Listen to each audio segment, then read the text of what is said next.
Ya, el tema para hoy es otra parte que pertenece a la célula y es lo que rodea la célula y se llama membrana plasmática y mecanismos de transporte que están relacionados obviamente con la membrana plasmática. El objetivo de la clase es comprender la funcionalidad de esta membrana, conocer su estructura, ¿no es cierto?, y la dinámica que ella tiene en relación a la célula. ¿Cuál es la importancia que tiene la membrana plasmática y por qué esa imagen? La célula, ya sabemos cómo lo estudiamos, que es la unidad funcional de todos los seres vivos, y también ella establece relaciones con el entorno a través de su membrana plasmática, o también conocida como membrana celular. ¿Qué pasa con esta membrana, chiquillos? Ella rodea la célula y va a estar controlando lo que ingresa y lo que sale de manera selectiva. Selecciona lo que tiene que entrar y lo que tiene que salir. Por lo tanto, va a estar en constante comunicación entre el medio interno y el medio externo. Y de esta manera va a regular la homeostasis celular. Ahora, la imagen de la ensalada. Esta ensalada tiene vegetales. Los vegetales son seres vivos. Ahora, ¿qué pasa? Y dejo la pregunta para que al final me la puedan responder después de escuchar esta clase. ¿Qué pasa después de haber alineado esta ensalada unas horas después? Tengo invitados en mi casa, tengo listas las ensaladas y se me ocurre alinearlas antes de que ellos lleguen. ¿Qué va a pasar? Entonces, la membrana celular, su estudio fue realizado por dos científicos de apellido Singer y Nicholson en el año 1972. Ellos, al describir a esta membrana plasmática, la describieron como un mosaico fluido.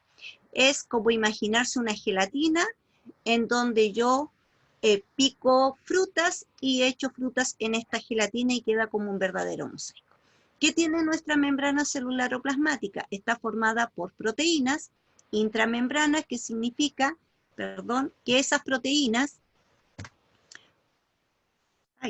van a atravesar a esta membrana para llegar a contactarse con el interior y con el exterior de la célula, van a formar verdaderos canales. Hay otras que se llaman membranas intrínsecas que van a estar o en la periferia o hacia el interior. Ellas van a ser un canal de comunicación con los solutos que deben ingresar o salir. Hay también moléculas de colesterol, que son esos filamentos de color amarillo. Tenemos fosfolípidos, que están en su gran mayoría. Ellos tienen una bicapa formada por parte lipídica y una parte de fosfato. Por lo tanto, solo por ahí van a poder ingresar cosas de origen aceitoso. Y crecen a nivel de las proteínas intrínsecas y a nivel de fosfolípidos unos componentes que se llaman oligosacáridos o también conocidos como glucoproteínas o glucolípidos. Ellos tienen una función muy importante, le dan la asimetría a esta membrana celular, pero también forman redes de conexión con otras células cuando se forman tejidos. En relación a sus características, la membrana es fluida, significa que tiene movimiento y obviamente si nosotros nos movemos, nuestras células se están moviendo. Y si se están moviendo, va a ir cambiando de forma y se va a ir adaptando. También tiene una permeabilidad selectiva, que significa va a estudiar muy bien lo que va a ingresar y lo que tiene que salir. Por lo tanto, es semipermeable. Y está formada por una bicapa lipídica que contiene también insertos en su estructura, proteínas que pueden ser de una estructura lipoproteica. ¿Qué función cumple nuestra membrana celular? Regula el paso de las sustancias, separa un medio químico de otro, también regula el contenido que hay en el interior de la célula y lo que hay en el exterior, y también, ¿no es cierto?, va a depender de lo que producen los organelos citoplasmáticos que están en su interior. Ustedes ven ahí en la imagen una membrana plasmática con mucha actividad, donde ustedes ven que van saliendo sustancias, otros van ingresando, unas por los canales y otros por la capa de fosfolípido. Dependiendo de a dónde lo hace, es como se llama el mecanismo de transporte.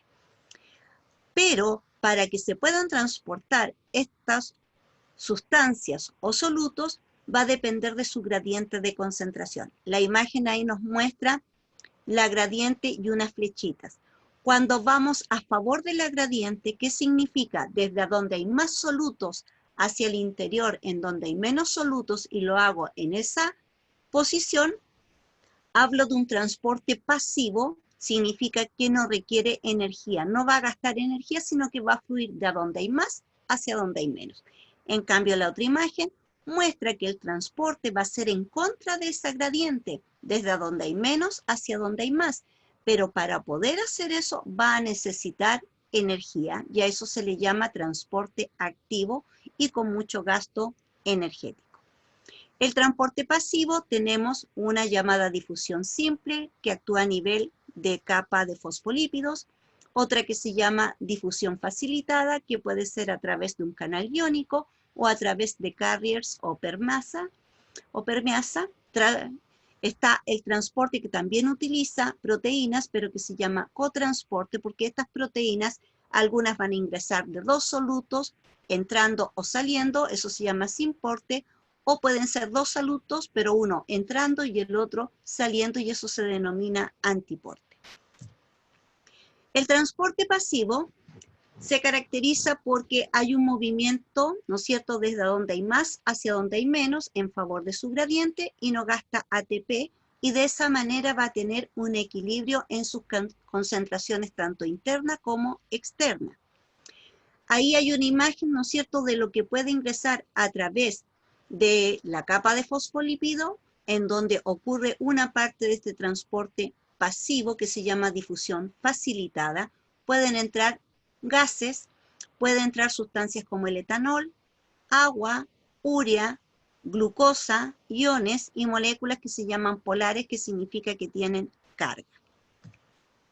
En la difusión simple, que va a favor de la gradiente de concentración, de más a menos, va a atravesar la bicapa lipídica por unos espacios que se llaman poros. Cuando atraviesa agua por esos poros se llaman acuaporinas. Este método lo usan todas aquellas sustancias que sean apolares, pequeñas. Apolar, ¿qué significa? Que no tiene carga y que son liposolubles. Ejemplo, oxígeno, dióxido de carbono, urea y alcohol. Tenemos la difusión facilitada, que es a través de las proteínas. Existen de dos tipos, a través de canales iónicos y a través de carriers, o también conocidas como permeasas. Eso también fluye desde donde hay más hacia donde hay menos concentración. Los canales iónicos son canales que en su interior contienen líquido, agua, que significa que ahí pueden ingresar los iones y no tienen ninguna dificultad. Y en los carriers son aquellos que van a facilitar el transporte de aquellos solutos que no presentan carga y son un poquito de mayor tamaño, no de gran tamaño, pero mayor que los iones, como por ejemplo el azúcar, la glucosa. La ósmosis está relacionada con el movimiento de agua, también desde donde hay más concentración de agua hacia donde hay menos concentración de agua, para que sea una difusión simple. Esta agua, al pasar de más a menos, no necesita ATP, lo hace a través de la bicapa de fosfolípido en unos poros específicos que se les denomina acuaporinas. Pero aquí el agua no ingresa sola, el agua siempre está mezclada con soluciones. Si la solución es hipotónica, significa que es de baja concentración de soluto, esta va a ingresar, ¿no es cierto?, desde un lado, desde donde hay mayor concentración de solutos hacia donde hay una menor concentración de solutos. Está la isotónica, que en ambos lados de la célula, en el interior y el exterior, tienen la misma concentración de soluto, y eso lo tienen las células de los vegetales y nuestras células, nuestra solución es isotónica. Por lo tanto, cuando voy al hospital porque me enfermé y me tienen que poner suero, ese suero es isotónico. Y están las soluciones hipertónicas, para que ustedes las entiendan, son aquellas cuando quedan muy saladas o muy azucaradas. Eso significa que tienen mucho soluto. Se llaman soluciones porque se mezcla el solvente, que es el líquido, con un soluto. Ahí hay un ejemplo en células animales y otro en células vegetales. En el animal, el glóbulo rojo, ¿cuándo se mantiene normal? Cuando la solución es isotónica en ambos lados de la célula, adentro del glóbulo rojo y afuera del glóbulo rojo, y se va a mantener intacta. Pero cuando la solución que está afuera del glóbulo rojo es hipertónica, el glóbulo rojo va a perder agua y va a sufrir un fenómeno que se llama crenación. Caso contrario, cuando este glóbulo rojo está en una solución hipotónica, significa que tiene menos solutos que lo que hay dentro del glóbulo rojo, por lo tanto la tendencia es a que entre agua, y como va a entrar agua, se va a hinchar, y se va a hinchar tanto que se va a romper el glóbulo rojo, y eso se llama citólisis. En relación a los vegetales, cuando hay turgencia es porque el vegetal está aceptando agua y por lo tanto se mantiene paradita, su vacuola vegetal está llena de agua. El equilibrio dinámico es cuando esas soluciones están igual tanto afuera de la célula como en el interior de una célula vegetal. Y se va a llamar plasmólisis cuando a esa célula vegetal le falta agua, está perdiendo agua, no hemos regado las plantas, y eso se llama plasmólisis porque el vegetal empieza a perder agua.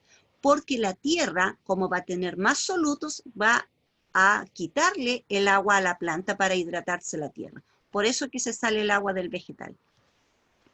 En el transporte activo, estas gastan mucha energía porque van en contra de la gradiente de concentración de menos a más. Utiliza dos tipos de mecanismos, una que se llama mediado por proteínas o conocidas como carrier, como muestra la imagen. Aquí, mientras sale sodio, entra el potasio, y para hacer ese movimiento en contra de su gradiente necesita del aporte de energía. Este movimiento nunca va a alcanzar el equilibrio, siempre van a estar saliendo y entrando moléculas. En el transporte en masa son aquellas partículas de mucho mayor tamaño y que van a ingresar a la célula, pero para poder ingresar la membrana lo va a englobar, lo va a envolver en una membrana, va a formar una vesícula y la va a llevar al interior. Caso contrario, cuando esa vesícula se formó adentro y tiene que salir porque ocurrió una digestión de algo extraño que había entrado, va a liberar, va a romper la membrana, va a salir hacia él, pero la membrana de la vacuola se va a unir a la membrana celular y la va a mantener intacta. Cuando ingresa se llama endocitosis, cuando sale se llama exocitosis.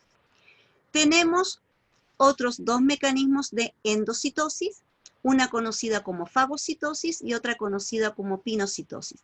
La fagocitosis son partículas de mayor tamaño, generalmente desechos, bacterias, en donde la membrana, en este caso un linfocito, va a englobar a la bacteria, la va a ingresar y la va a digerir. Eso se llama fagocitosis. El otro caso de pinocitosis es cuando entran fluidos con solutos. Al entrar fluidos con solutos lo tiene que englobar y lo lleva hacia adentro. Esos son mecanismos que se utilizan como nutrición. Y tenemos la endocitosis mediada por receptor. Significa que la membrana tiene receptores, va a reconocer a las partículas que tiene ese soluto, lo va a encajar como una llave cerradura y lo va a ingresar. Eso es mediado por receptor.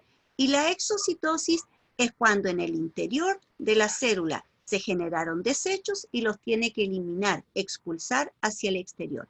Se une la vesícula hacia la membrana, se mantiene intacta la membrana, pero se elimina lo que no sirve a la célula. Como resumen, entonces, la membrana celular se organiza, tiene fosfolípidos, urabicapas, o sea, 2 capas de fosfolípidos significa eso, tiene proteínas y también adheridos carbohidratos. Y en pequeña cantidad colesterol. ¿Qué función cumple la membrana celular? De transporte. Este transporte puede ser pasivo o puede ser activo. ¿Cuál es la diferencia? El pasivo no gasta energía, el activo sí gasta energía. El pasivo son la difusión, la osmosis y la diálisis. En difusión existe la simple, que es a través de la capa de fosfolípido, y la facilitada a través de las proteínas. Está el transporte activo, el cual utiliza proteínas como carriers o mediada por vesículas, que fue lo último que vimos, pero este gasta mucha energía. Eso es lo que les tenía que contar hoy sobre mecanismos de transporte, ¿ya?